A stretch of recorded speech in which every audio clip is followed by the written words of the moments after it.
Hi everybody, I'm Michael Castor with Yaskawa Motoman, and welcome to our booth at PACK EXPO 2019 here in Las Vegas.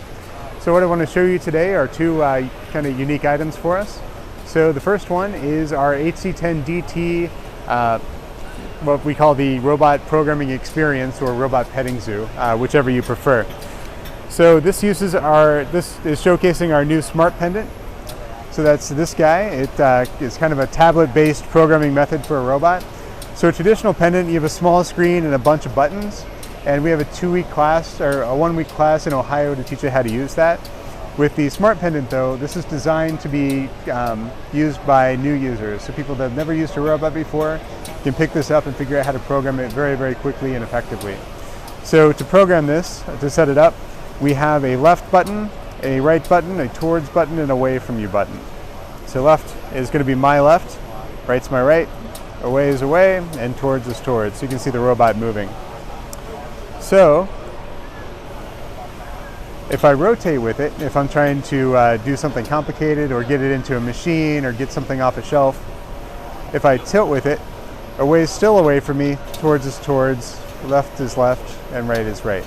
So the robot orients itself to the pendant, making it very, very easy for you to move it around and set up your program. So to program it, you just hit the teach button, log your point in space, then the robot goes through and connects the dots.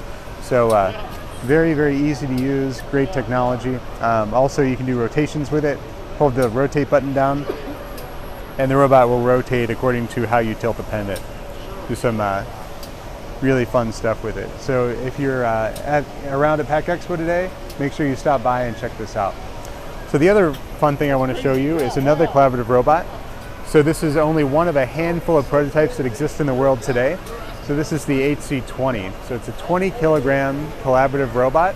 And we're particularly excited about this because it has 1.7 meters of reach, which is enough for it to reach 2 pallets when it's on a small riser.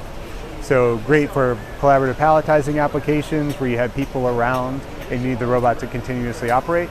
It also is fully IP67 rated, so every joint is IP67 rated, so you can wash it down. It can operate in dirty, wet environments without issue. And it's also filled with food-grade grease as standard. So you can use this in food service environments without any worry about food contamination. So look for more information about this robot coming from us. This should be available in the middle of next year, so definitely stay tuned for that.